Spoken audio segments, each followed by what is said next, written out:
MP के सारे सूरमा ढेर। अब बिहार के गिरिराज को कमलनाथ का किला फतेह करने की जिम्मेदारी। बीजेपी ने 2024 लोकसभा चुनाव के लिए तैयारी शुरू कर दी है। इसके लिए सबसे पहले ऐसी सीटों पर फोकस किया है जहां बीजेपी को अब तक जीत नहीं मिली है।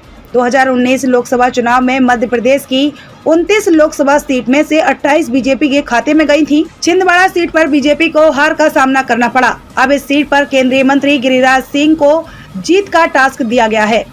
उन्होंने गुरुवार को छिंदवाड़ा पहुंचकर जाम शामली के हनुमान मंदिर में पूजा अर्चना के साथ काम भी शुरू कर दिया है। छिंदवाड़ा सीट पर 1980 में पहली बार कमलनाथ सांसद बने। कमलनाथ 9 बार, उनकी पत्नी और बेटे एक बार सांसद चुने गए। हालांकि कमलनाथ को एक बार उपचुनाव में पूर्व मुख्यमंत्री सुंदरलाल पटवा के सामने 1997 में हार का सामना करना पड़ा था।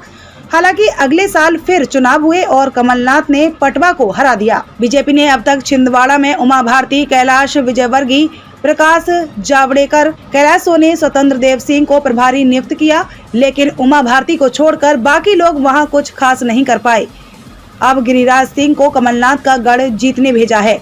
बीजेपी को जीत की इसलिए उम्मीद बढ़ी। बीजेपी ने लोकसभा में नकुल नाथ और विधानसभा चुनाव में कमलनाथ को कड़ी टक्कर दी थी। यहां पर जीत का मार्जिन कम हो गया था। लोकसभा चुनाव में नकुल नाथ को 5,87,305 वोट मिले थे, जबकि बीजेपी उम्मीदवार 5,49,769 वोट मिले थे। जबकि प्रदेश में कांग्रेस की सरकार थी। नकुल नाथ का काम सांसद के रूप में उतना प्रभावी दिख नहीं रहा है, जिसको लेकर बीजेपी अभी से माहौल बनाने की प्लानिंग कर रही है। छिंदवाड़ा कांग्रेस में लीडर का अभाव और जिला संगठन में अंतर विरोध बढ़ रहा है। यही कारण है कि हाल में कांग्रेस की तरफ से घोषित प्रभारियों की सूची में अकेले छिंदवाड़ा में 3 प्रभारी बनाए गए। 9 बार के सांसद और पूर्व मुख्यमंत्री कमलनाथ की उम्र बढ़ती जा रही है। बीजेपी इनको अपने फायदे के रूप में देख रही है। प्रदेश में बीजेपी की सरकार है और निकाय चुनाव के जरिए बीजेपी कांग्रेस के मजबूत गढ़ में घुसने में सफल हुई है।